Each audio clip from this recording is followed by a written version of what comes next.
आज की इस क्लास में आप सभी पढ़ेंगे सेकेंडरी मेमोरी के बारे में, सेकेंडरी और एक्सटर्नल मेमोरी के बारे में। इससे पहले आप सभी ने प्राइमरी और इंटरनल मेमोरी के बारे में पढ़ा है, जिसमें आपने रैम के बारे में समझा है, रोम के बारे में समझा है, कैसे मेमोरी के बारे में समझा है। बट आज की इस क्लास में आप सभी सेकेंडरी मेमोरी के बारे में पढ़ेंगे। देखिए, यह प्राइमरी मेमोरी से बड़ी और धीमी होती है। प्रोसेसर इसका इस्तेमाल सीधे नहीं करता है। यह डेटा को स्थायी रूप से संग्रहित रखने का कार्य करती है। जो आपकी सेकेंडरी मेमोरी होती है, इसका मेन उद्देश्य क्या है? जो भी आपका डेटा है, जो परमानेंट डेटा है, उसको ये अपने पास स्टोर करती है। यानी अगर आप किसी डेटा को परमानेंट सेव करके रखना चाहते हैं तो किसी न किसी सेकेंडरी मेमोरी में ही आपको सेव करना पड़ेगा। वो एसएसडी हो सकती है आपकी, या फिर हार्ड डिस्क हो सकती है, सीडी हो सकती है, इस प्रकार से हो सकती है। तो यह प्राइमरी मेमोरी से कैसी होती है? बड़ी होती है साइज में, लेकिन स्पीड कम होती है, धीमी होती है। और प्रोसेसर इसका इस्तेमाल सीधे नहीं करता है। ये डेटा को स्थायी रूप से स्टोर करती है, संग्रहित करती है। अब देखिए, जो सेकेंडरी या एक्सटर्नल मेमोरी है, इन्हें हम ऑक्सिलरी मेमोरी भी कहते हैं। अब कौन कौन सी हैं? जैसे फ्लॉपी डिस्क हो सकता है, जैसे हार्ड डिस्क हो सकता है, ऑप्टिकल डिस्क हो सकता है, ठीक है, पेन ड्राइव हो सकता है, और एसएसडी जिसे सॉलिड स्टेट ड्राइव कहते हैं, तो ये आपका एसएसडी हो सकता है। अब एक एक को समझते हैं। सबसे पहले है फ्लॉपी डिस्क। फ्लॉपी डिस्क एक मैग्नेटिक टैप पर आधारित मेमोरी डिवाइस होती है। अब ये पॉइंट याद रखना है, ठीक है। मैग्नेटिक टैप पर आधारित एक डिवाइस होती है। याद रखना है, 3.5 इंच की फ्लॉपी डिस्क की मेमोरी की जो क्षमता होती है वो 1.44 MB की होती है। और ये सवाल जो है ना, आपके एग्जाम में काफी पूछता है कि 3.5 इंच की फ्लॉपी डिस्क की जो कैपेसिटी है टोटल, वो कितनी होती है? 1.44 MB की होती है। पहले जो थी वो 8 इंच की फ्लॉपी थी। तो पहले 8 इंच की फ्लॉपी डिस्क की जो भंडारण क्षमता थी वो लगभग 80 किलोबाइट थी, ठीक है। कितनी थी? 80 किलोबाइट थी।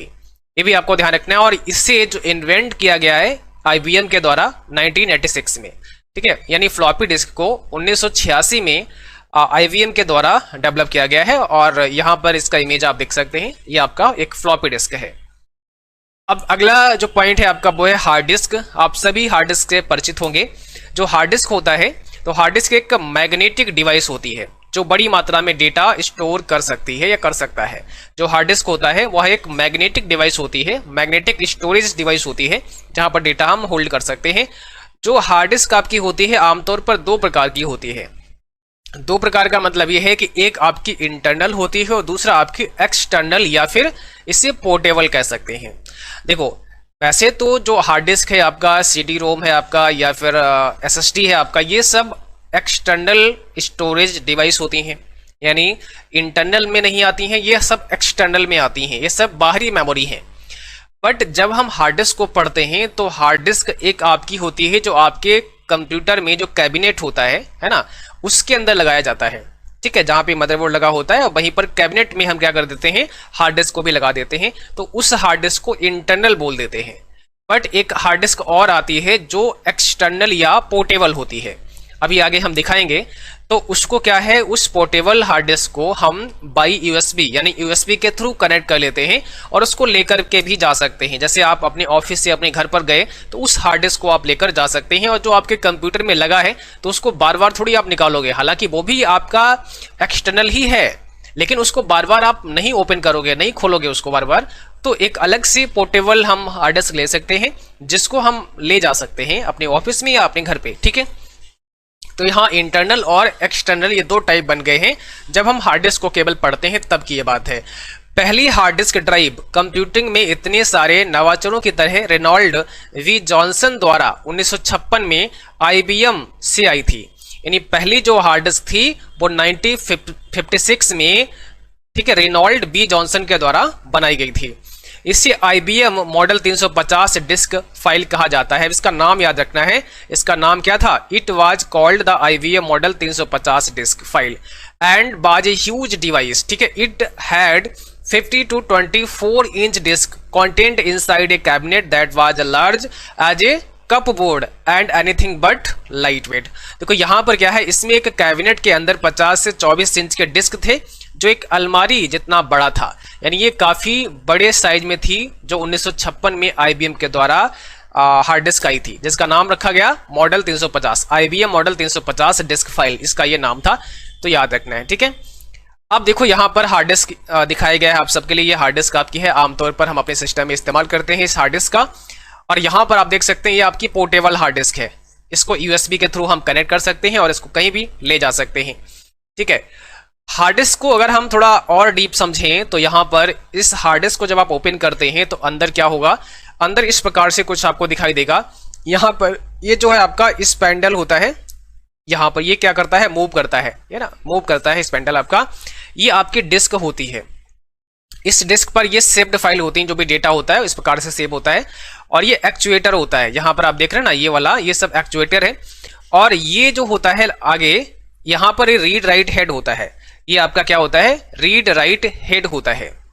और ये आपकी आर्म होती है, इसे आप एक्चुएटर आर्म भी कहते हैं। तो ये आपकी एक्चुएटर आर्म होती है। ये आगे वाला पॉइंट जो होता है रीड राइट हेड होता है, यही डेटा को रीड करने का और राइट करने का काम करता है। ये जो है आपका ये सर्किट बोर्ड होता है यहाँ पर। ठीक है, ये आपका डिवाइस कॉन्फ़िगरेशन पोर्ट होता है यहाँ पे।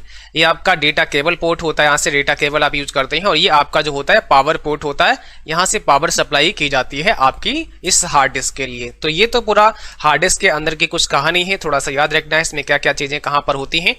और ये जो प्लेटर होते हैं आप देख पा रहे हैं ना, इसमें देखो जैसे 3 लेयर आपको दिख रही हैं। यहाँ पे देखो जैसे इस डायग्राम में दिया गया है प्लेटर, तो यहाँ पे एक प्लेटर ये वाला है, फिर नीचे देखेंगे, फिर नीचे देखेंगे प्लेटर है। अच्छा, इसके अंदर क्या होता है, जहाँ पे डेटा स्टोर होता है तो इसको ट्रैक में बांटा जाता है। यहाँ पे ये ट्रैक होते हैं, जैसा कि आप इस येलो कलर में देख रहे हैं, ये आपका ट्रैक है। और जो ट्रैक होता है वो सेक्टर में बटा होता है। तो यहाँ पर ये जो देख रहे हैं ना बॉक्स टाइप का बना हुआ है, ये सेक्टर होते हैं। तो ट्रैक के अंदर सेक्टर होते हैं।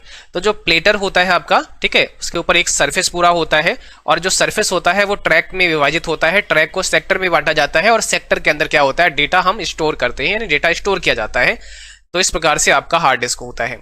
ठीक है, अगला जो पॉइंट है वो है ऑप्टिकल डिस्क। अब ऑप्टिकल डिस्क क्या होता है, तो यह भी डेटा स्टोरेज डिवाइस का एक प्रकार है, यानी इसमें भी हम डेटा स्टोर करते हैं।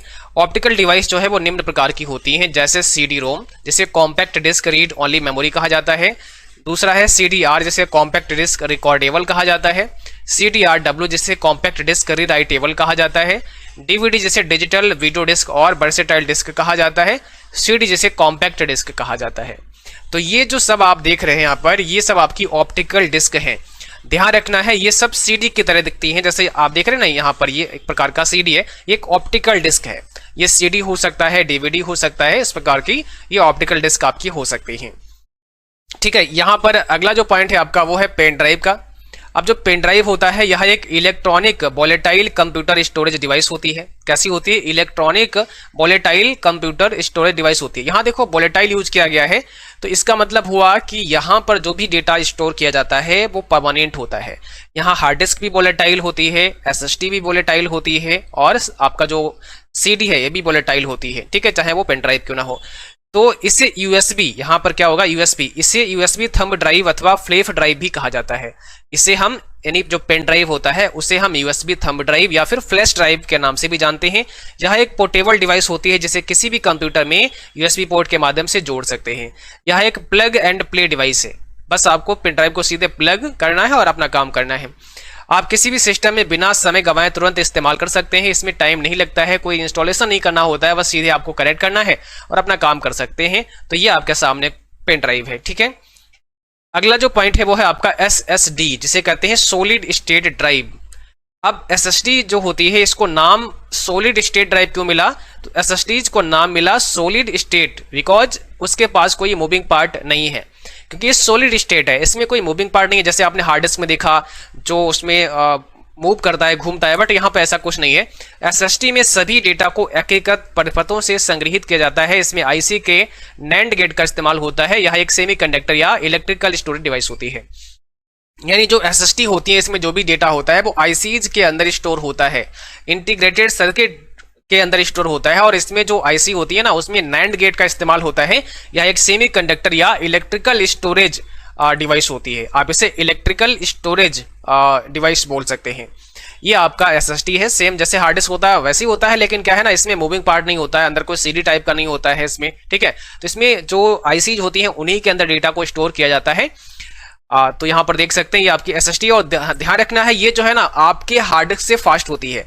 जो हार्ड डिस्क होती है आपके, ठीक है, तो हार्ड डिस्क से इसकी जो स्पीड है वो काफी ज्यादा होती है, लेकिन कॉस्टली भी ज्यादा होती है, महंगी भी ज्यादा होती है हार्ड डिस्क की अपेक्षा। अब अगर हम देखें मेमोरी यूनिट को, तो जो आपके कंप्यूटर की मेमोरी यूनिट है, कंप्यूटर की सबसे छोटी इकाई एक बाइनरी डिजिट, जिसे हम 0 1 कह सकते हैं, ये होती है, जिसे बिट कहा जाता है। यानी सबसे छोटी इकाई जो है वो आपकी बिट है। ठीक है, अब यहां पर कुछ इकाइयां दी गई हैं, जैसे 0 और 1 जहां होता है वहां पर एक सिंगल बिट होता है, इसे हम एक सिंगल बिट बोल सकते हैं। और जब 4 बिट आपके हो जाते हैं तो वहां एक निबल हम बोल सकते हैं। जब 8 बिट हो जाते हैं तो वहां पर 1 बाइट हम बोल सकते हैं। और जब 1024 बाइट हो जाएंगे वहां पर 1 केबी यानी 1 किलोबाइट हम बोल सकते हैं। जब 1024 केबी हो जाएगा तो वहां पर 1 एमबी 1 मेगाबाइट हम बोल सकते हैं। और जब 1024 एमबी हो जाएगा वहां पर 1 जीबी यानी 1 गीगाबाइट हम बोल सकते हैं। इसी प्रकार से जब 1024 जीबी हो जाएगा वहां पर 1 टीबी 1 टेराबाइट हम बोल सकते हैं। और जहां पर 1024 टीबी हो जाएगा वहां पर हम 1 पीबी 1 पेटाबाइट बोल सकते हैं। जहां पर 1024 पीबी हो जाएगा वहां पर 1 ईवी यानी 1 एक्साबाइट हम बोल सकते हैं। जहां पर 1024 ईबी हो जाएगा वहां पर 1 जेटाबाइट हम बोल सकते हैं।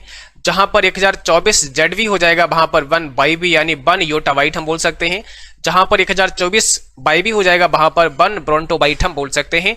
और 1024 ब्रोंटोबाइट जहां पर हो जाएगा वहां पर हम जियोबाइट बोलेंगे। और ये सबसे लार्जेस्ट मेमोरी यूनिट है, यानी जियोबाइट जो है आपका, जियोबाइट सबसे बड़ी मेमोरी यूनिट है, ध्यान रखना है। तो एकदम 0 से हमने सारा कुछ समझा दिया है कि मेमोरी की जो इकाइयां हैं वो कहां से शुरू होती हैं और कहां पर फिनिश होती हैं। ठीक है, इसके बाद अगला टॉपिक रहेगा सॉफ्टवेयर। ये आपका अगली क्लास में डिस्कस करेंगे सॉफ्टवेयर के बारे में।